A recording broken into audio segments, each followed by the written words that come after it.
하나님 말씀 보겠습니다. 하나님 말씀은 구약 성경입니다. 시편 62편 1절부터 12절까지 보겠습니다. 시편 62편입니다.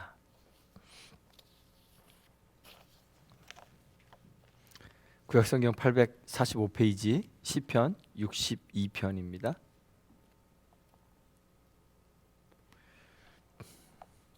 한 절씩 교독하겠습니다. 나의 영혼이 잠잠히 하나님만 바라며 나의 구원이 그에게서 나오는도다. 오직 그만이 나의 반석이시요 나의 구원이시요 나의 요새이시니 내가 크게 흔들리지 아니하리로다. 넘어지는 담과 흔들리는 울타리 같이 사람을 죽이려고 너희가 일제히 공격하기를 언제까지 하려느냐. 그들이 그를 그의 높은 자리에서 떨어뜨리기만 꾀하고 거짓을 즐겨하니 입으로는 축복이요 속으로는 저주로다. 나의 영혼아 잠잠히 하나님만 바라라. 물은 나의 소망이 그로부터 나오는도다. 오직 그만이 나의 반석이시요 나의 구원이시요 나의 요새이시니 내가 흔들리지 아니하리로다. 나의 구원과 영광이 하나님께 있으며 내 힘의 반석과 피난처도 하나님께 있도다. 백성들아 시시로 그를 의지하고 그의 앞에 마음을 토하라. 하나님은 우리의 피난처시로다. 아 슬프도다. 사람은 입김이며 인생도 속임수이니 저울에 달면 그들은 입김보다 가벼우리로다. 포악을 의지하지 말며 탈취한 것으로 허망하여지지 말며 재물이 늘어도 거기에 마음을 두지 말지어다. 하나님이 한두 번 하신 말씀을 내가 들었나니 권능은 하나님께 속하였도다 하였도다. 주여 인자함은 주께 속하여오니 주께서 각 사람이 행한 대로 갚으심이니이다. 아멘.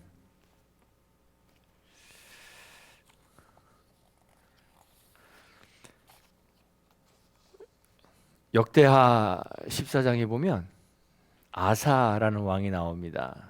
아사 왕은 분열된 그 유다 왕국에, 그러니까 남유다와 북쪽 이스라엘이 나눠지고 난 후에 그 남유다의 세 번째 그 왕이었던 사람입니다. 그의 부친인 아비암은 우상 숭배도 하고 또 악도 행하고, 그래서 참 하나님이 기뻐하지 않는 그러한 정치를 했어요. 그래서 왕이 된 지 얼마 되지 않아서 그냥 죽어버립니다. 이 아사는 그런데 자기 아버지 아비암과는 달리 하나님을 잘 섬기고 선과 정의를 행하고 이 유다에 횡행했던 이방 신상들, 제단들 없애버리고 또 주상들을 깨뜨리고 세워놨던 아세라상을 찍어버리고 그러한 일들을 했습니다. 그리고 온 유다 백성들이 하나님을 찾을 수 있도록 여호와 하나님을 찾으라고 그렇게 명령을 내리고 또 온 백성들이 여호와의 율법, 하나님의 계명들을 지켜 행하도록 그렇게 했습니다. 모든 유다에 있는 모든 성읍에서 산당도 없애고 태양상도 없애는 그런 종교 개혁을 단행했던 아주 신실한 왕이었습니다. 이 아사의 그 신실함이 드러난 사건이 하나 있는데 바로 구스라는 그 민족의 그 세라라는 그 지도자가 유다를 치기 위해서 이제 전쟁을 걸었을 때입니다. 군사 100만 명을 이끌고 그리고 병거가 300승이나 되는 병거를 이끌고 유다를 치기 위해 쳐들어왔습니다. 근데 아사에게 있었던 군대의 숫자는 유다 지파에서 약 30만 명, 그리고 베냐민 지파에서 약 28만 명, 도합 58만 명의 군사를 가지고 있었어요. 100만 대 58만의 전쟁을 해야 합니다. 2배에 달하는 대군을 상대해야 했습니다. 세라의 군대는 힘이 강했고 아사의 군대는 약했습니다. 강한 대군을 상대하기 위해서 전열을 갖추고 마주하고 있지만 사실 아사에게는 이 위기를 돌파할 뾰족한 방법이 없었죠. 뭔가 할 수 있는 것이 없습니다. 의지할 만한 다른 것이 없습니다. 그래서 아사는 여호와 하나님께 부르짖었습니다. 여호와여, 힘이 강한 자와 약한 자 사이에는 주밖에 도와줄 리가 없사오니 우리 하나님 여호와여, 우리를 도우소서. 우리가 주를 의지하오며 주의 이름을 의탁하옵고 이 많은 무리를 치러 왔나이다. 여호와여, 주는 우리 하나님이시오니 원하건대 사람이 주를 이기지 못하게 하옵소서. 이렇게 기도했습니다. 사람이 주를 이기지 못하게 하옵소서. 전쟁하러 자기가 나왔는데 자기가 싸우는 게 아니라 주님이 싸우는 것이다. 이렇게 고백했습니다. 이 싸움이 아사 본인의 싸움이 아니라 여호와의 싸움이 되도록 했습니다. 그리고 그의 기도대로 여호와께서 구스 사람들을 아사와 유다 사람 앞에서 치셨습니다. 성경이 그렇게 기록하고 있습니다. 아사가 구스 사람들을 쳤다 기록하지 않고 여호와께서 구스 사람들을 아사와 유다 사람들 앞에서 치셨다. 이렇게 성경이 기록하고 있습니다. 아사가 하나님을 바라고 의지했으므로 아사가 총 41년을 왕위에 있었어요. 아마 이스라엘 전체 왕들 중에 두 번째로 길게 왕위에 있었던 사람이에요. 얼마나 그 평화롭고 하나님의 도움이 있었는지를 알 수 있는 거죠. 그런데 그 41년 가운데 35년째까지 다시는 전쟁이 없는 평화를 누렸다고 성경이 기록하고 있습니다. 그런데 아사왕 제36년에 이스라엘의 바아사가, 이름이 비슷하죠? 아사, 바아사. 이스라엘의 바아사가 오랜 평화를 깨고 유다를 침공하기 위하여 내려왔습니다. 베냐민 유다, 남쪽 유다 지경 안에 있는 베냐민 지파의 지역인 라마를 점령하고 그 라마를 요새화하기 시작했습니다. 이 당시에 북쪽 이스라엘의 이 바아사는 아람이라는 민족과 동맹을 맺고 있었습니다. 그래서 아사의 입장에서는 바아사를 견제해야 되는데 바아사 하나만 견제해야 하는 게 아니라 아람과 함께 바아사를 견제해야 하기 때문에 사실 홀로 맞서 싸우기가 상당히 곤란했습니다. 구스와 대적할 때처럼 잠잠히 하나님의 도우심을 바라고 하나님을 의지했으면 참 좋았을 텐데 이번에는 아사가 자신이 할 수 있는 것들을 찾아서 허둥대기 시작했습니다. 그래서 이리 뛰고 저리 뛰고 자기가 해야 할 수 있는 일을 찾다가 바아사가 아람과 맺은 동맹을 깨뜨려야 되겠다 이런 생각을 하게 되었습니다. 그래서 아람과 바아사의 동맹을 깨고 자기 자신이 아람과 동맹을 맺기 위해서 여호와의 전 곳간에 있는 은금을 다 내어다가 그리고 자기 왕궁의 곳간에 있는 은금까지 다 내어다가 아람 왕 벤하닷에게 보냈습니다.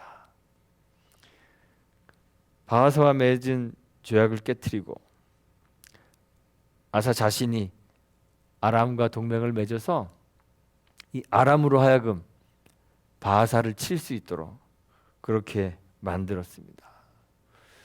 결과는 어떻게 됐을까요? 성공적이었습니다.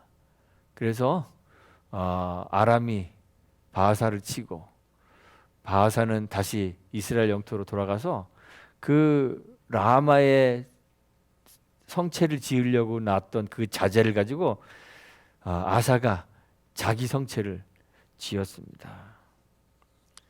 결과를 보면 성공적이었지만 사실 참 안타까운 결정이었습니다. 하나님을 바라고 의지했던 이 선한 왕의 결정적인 실수였습니다. 아람 왕을 의지하면서 하나님을 의지하지 않았기 때문에 하나님의 책망을 받았습니다. 아사의 그 말년에 병이 들었습니다. 발에 병이 들어서 매우 위독하게 되었습니다. 그런데 자기 치유를 위하여 여호와께 구하지 않고 의사들을 찾아다니며 의원들에게 구했다. 이렇게 성경이 아주 부정적으로 아사의 그 남은 삶에 대해서 기록하고 있습니다. 우리는 끊임없이 결정을 내리고 뭔가를 해야만 살 수 있습니다. 그런데 우리가 무언가를 결정할 때마다 우리 스스로 무엇을 하려는 생각을 버리고 하나님만이 하실 수 있다는 믿음으로 하나님을 의지해야만 하는 거예요.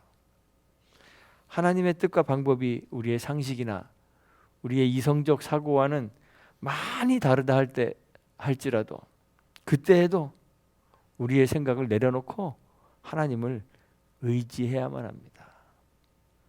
시편에 오늘 읽은 시편의 시인이 자신의 영혼을 보면서 내 영혼이 잠잠히 하나님만 바라고 있다. 그렇게 고백했습니다. 그가 하나님만을 바라는 이유가 뭘까요? 구원이 여호와에게서만 나오기 때문에 그랬습니다. 시인에게는 하나님만이, 여호와 하나님만이 그의 반석이시고 그의 구원이시고 그의 요새셨습니다. 하나님을 바라고 그를 의지할 때만 그의 삶이 크게 흔들리지 않을 것이라는 그런 믿음이 있었기 때문에 하나님만 바라본 것이죠. 오늘 이 시를 우리가 자세히 읽어보면 시인은 참 힘든 위기의 시간을 맞이하고 있다는 것을 알 수 있습니다. 자신의 현재 상황을 넘어지는 담과 흔들리는 울타리라고 표현했습니다. 담장이나 울타리는 본래 어떤 거죠? 뭔가를 보호하기 위해서 세우는 것이잖아요. 담장이나 울타리는 원래 견고함의 상징입니다. 외부로부터 몰려오는 위협을 막아주는 방어 장치가 담장입니다. 내가 누군가의 담장이 되어준다. 또는 누군가가 나의 울타리가 되어준다는 것은 무슨 뜻이에요? 든든한 보호자가 되어준다는 뜻이죠. 그런데 그런 담장이나 울타리가 넘어질 때에는 엄청난 그러한 피해가 발생합니다. 담장 근처에 있는 사람들까지 다 다치게 되죠. 견고함을 잃고 쓰러지기 직전에 그 위기에 봉착해 있는 자신을 넘어지는 담과 흔들리는 울타리다 이렇게 표현했습니다. 그런데 엎친 데 덮친 격이라고 이제 가만히 놔둬도 넘어지는 담과 흔들리고 있는 울타리 같은 이 시인인데 이런 시인을 죽이려고 달려드는 사람들이 있습니다. 묻습니다. 너희가 일제히 공격하기를 언제까지 하려느냐? 그럽니다. 왜 이렇게 물어볼까요? 무슨 뜻일까요? 시인을 공격하고 있는 이 원수들의 공격이 끝도 없이 계속되고 있음을 보여주는 거예요. 도대체 언제 이 공격이 끝나나? 그래서 언제까지 하려느냐? 묻습니다. 시를 읽어보면 시인은 높은 자리에 있었던, 높은 지위에 있었던 사람으로 보입니다. 표제에는 다윗의 시 이렇게 되어 있죠. 왕이나 대장군 같은 권세가였습니다. 그래서 그의 지위를 시기하거나 그의 자리를 차지하려고 노리는 사람들이 주변에 많이 있었습니다. 그래서 시인의 말에 의하면 그를 그의 높은 자리에서 떨어뜨리기만 꾀한다 그랬어요. 그를 대적하는 이 원수들이 사실은 평소에도 원수가 아니라 그의 주변에서 그와 가까이 친분을 쌓는 친구들입니다. 시인 앞에서는 아끼고 사랑하는 척 입에 발린 축복을 늘어놓습니다. 그러나 그들의 마음속에는, 속마음은 시인을 저주한다고 시인이 그렇게 시에서 얘기하고 있어요. 거짓으로 사랑을 말하고 뒤에서는 시인을 죽이기 위해 음모를 꾸미는 사람들 때문에 고통스럽습니다. 이런 삶을 살았던 사람이 있습니다. 다윗이 그랬습니다. 다윗의 인생에는 여러 번 위기가 있었습니다. 사울 왕에게 오래 쫓겨다녔습니다. 그 과정에서 그를 시기하고 질투하고 모함하는 사람들이 많았습니다. 여러 번 광야 숲을 속으로 숨어 다녔습니다. 위기가 몰아닥치고 상황이 급박해지면 뭐라도 좀 해야 되지 않아요? 그렇죠? 그래서 우리는 그런 위기의 상황이 되면 뭐라도 좀 할 수 있도록, 이 위기를 극복할 수 있는 뭔가를 잡아보려고 그렇게 막 허둥댑니다. 사실 다윗에게도 좋은 기회가 여러 차례 있었습니다. 사무엘상 24장에 가보면 다윗과 그와 함께한 사람들이 굴 속에 숨어서 쉬고 있습니다. 그런데 그 쉬고 있는 그 굴 안에 사울이 자기 발을 가리우러 그렇게 들어왔습니다. 개역개정 성경에는 용변을 보러 들어왔다 이렇게 아주 직설적으로 뒤를 보러 왔다고 하는데, 이 발을 가리운다는 것은 휴식을 취한다라는 의미도 있고 또 용변을 본다라는 그런 뜻도 있습니다. 휴식을 취하기 위하여 들어왔는지 아니면 용변을 보기 위하여 들어왔는지 모르지만 하여간 홀로 그 다윗과 그의 사람들이 숨어있는 그 동굴 속으로 들어왔습니다. 다윗과 그의 군사들이 숨어있는 곳에 그를 핍박하는 사울이 홀로 들어왔으니 기회라면 얼마나 좋은 기회입니까? 이 위기의 상황에서 뭔가 할 수 있는 절호의 기회가 왔습니다.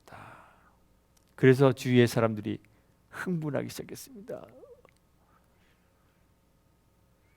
여호와께서 당신에게 이르시기를 내가 원수를 내 손에 넘기리니 내 생각에 좋은 대로 그에게 행하라 하시더니 이것이 그날이다. 흥분했습니다. 사실 이런 말이 성경에 어디에 나와 있질 않아서 정말 여호와께서 이런 이야기를 하셨는지 안 하셨는지 알 수 있는 방법도 없어요. 흥분하여서 다윗을 부추깁니다. 그런데 그때 다윗은 자기 스스로 무언가를 하려는 생각을 버립니다. 하나님만이 하실 수 있다는 믿음으로 하나님을 의지합니다. 자신이 보기에 좋은 방식대로 결정하고 행동하지 않았습니다. 하나님이 원하시는 것이 무엇인지 깊이 생각합니다. 하나님 방식대로, 하나님이 하시도록 잠잠히 하나님만 바라보기로 결정합니다. 그리고 그 믿음으로 실천합니다. 조용히 일어나 사울의 목을 따는 대신 사울 겉옷자락을 가만히 베어냅니다. 그런데 후에 그것조차도 마음에 찔려서 내가 손을 들어 여호와의 기름 부음을 받은 내 주를 치는 것은 여호와께서 금하시는 것이다. 이렇게 이야기했습니다. 아들 압살롬의 반란으로 도망 다니던 때도 있었습니다. 압살롬의 군대를 피해서 왕궁에서 나와 광야로 숨어 들어간 적이 있습니다. 자신의 혈육인 아들이 반역을 꾀하여서 10명의 후궁들만 왕궁에 남겨둔 채 광야길로 도망쳤습니다. 정말 다윗의 상황이 쓰러지는 담과 흔들리는 울타리 같은 상황이 되었습니다. 높은 지위, 단단했던 권세가 흔들립니다. 도망자가 되었습니다. 그런데 엎친 데 덮친 격 다윗의 모사였던, 다윗 곁에서 다윗을 상담하고 다윗에게 전략을 알려주던 다윗의 모사 아히도벨이 다윗을 대적하는 압살롬의 편에 섭니다. 그리고 사악한 꾀를 내어서 다윗의 마음을 괴롭힙니다.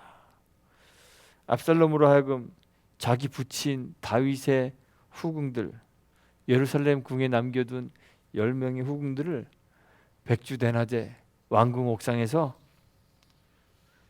동침하게 만드는 패륜을 저지릅니다.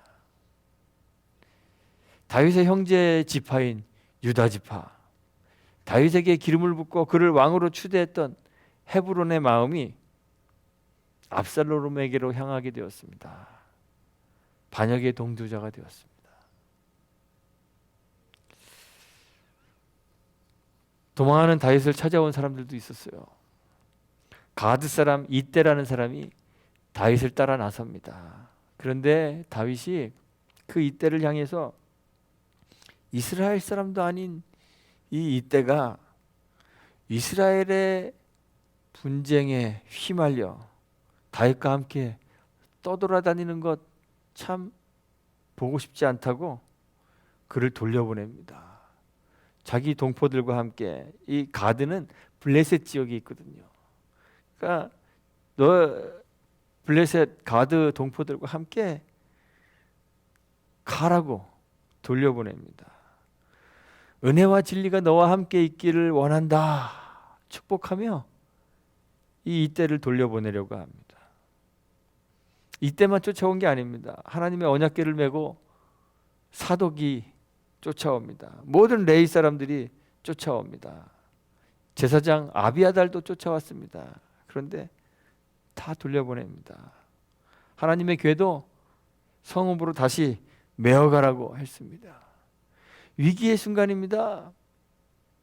전쟁을 벌여야 하는 절체절명의 순간에 그와 함께하는 사람이 한 명이라도 아쉬울 텐데, 여호와 임재의 상징인 여호와의 궤가 만약 다윗과 함께 있다면 사람들에게 정통성을 주장하는데 얼마나 도움이 되겠어요.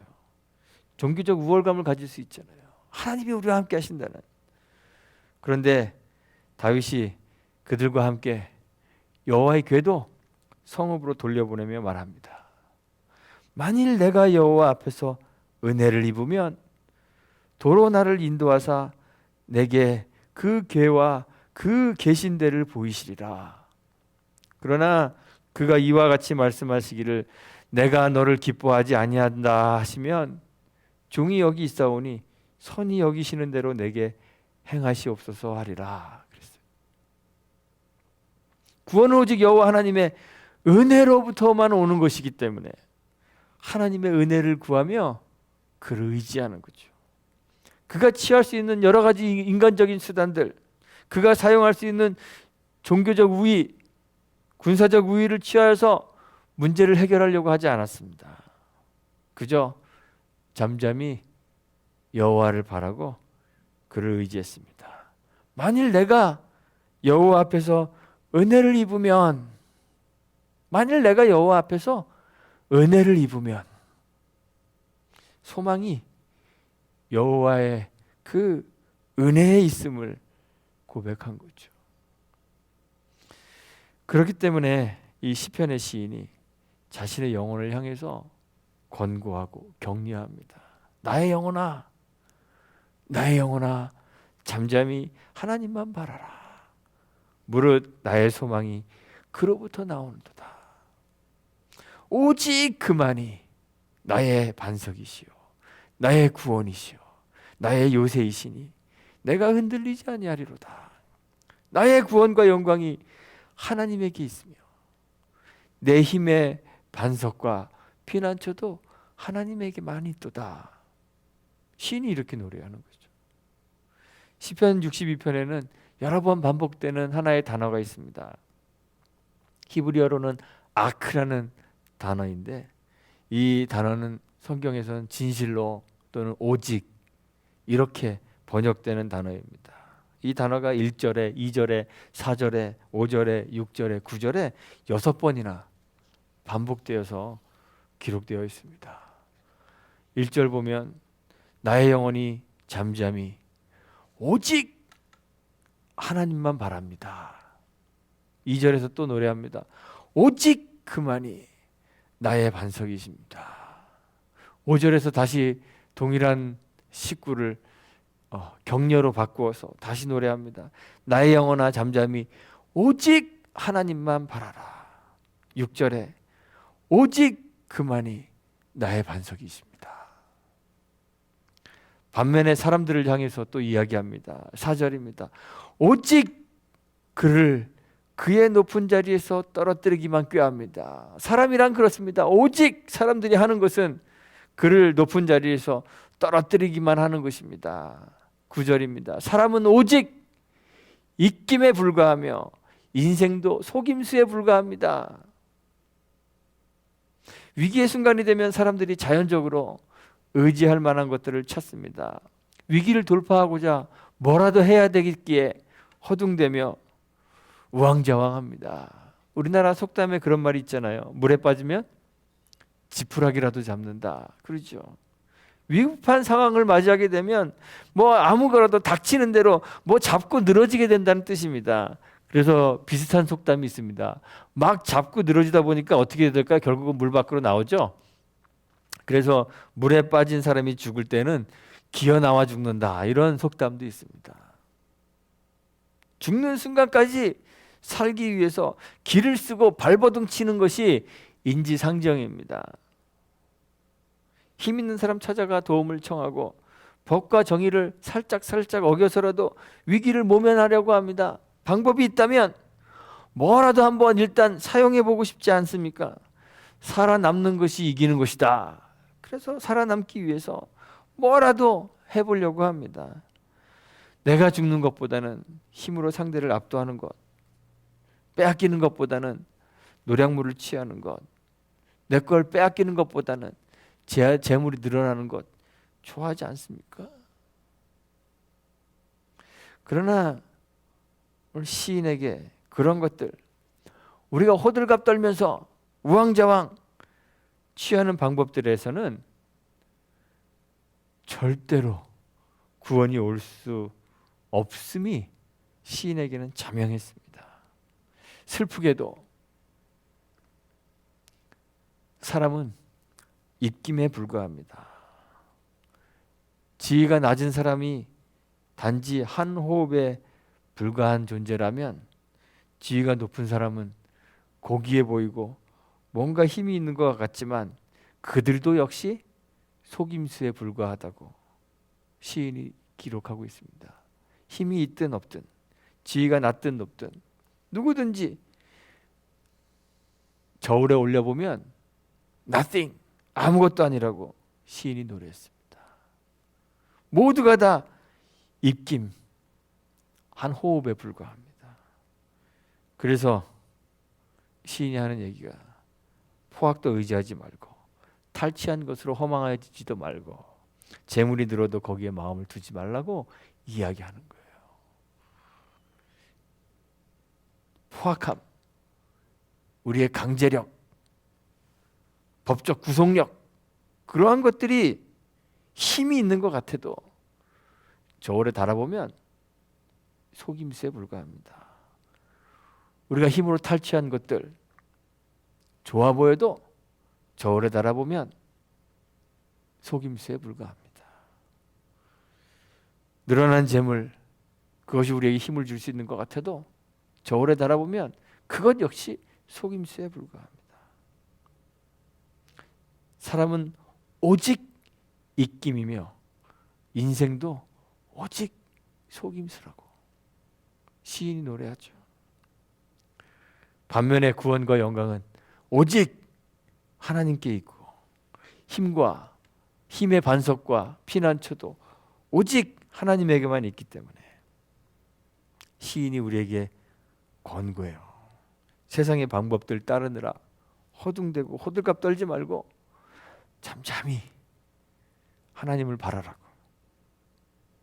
시인이 자신의 영혼을 향해서 권면하고 다짐하면서 백성들을 향해서도 그렇게 이야기합니다. 시시로란 무슨 뜻일까요? 순간순간마다 매 순간 하나님 의지하라고, 하나님 앞에 마음을 토하여 내라고 권면했습니다.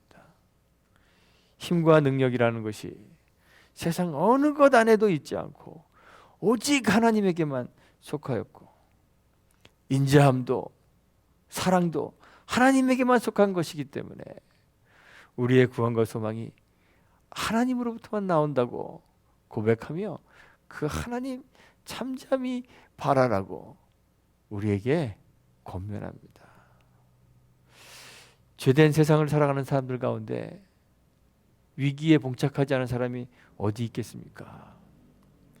우리는 다 위기 가운데 살아갑니다. 세상이 우리를 사랑합니까? 세상은 우리를 사랑하지 않습니다. 우리는 세상 속에서 그리스도에게 속한 사람으로 살아야 하기 때문에 세상이 우리를 미워하고 우리가 가진 것을 빼앗으려고 하고 우리를 넘어뜨리려 하고 우리를 낮추려고 합니다. 그러한 세상 속에 그리스도께 속한 사람으로 살아가야 하기 때문에 우리는 항상 정신을 차리고 근실하며 살지 않으면 안 되는 것이에요. 우리 영혼이 물에 빠진 사람처럼 허우적거리며 손에 잡히는 것이라고 해서 아무거나 잡고 의지하게 된다면 우린 정말 어리석은 사람이 되는 거예요.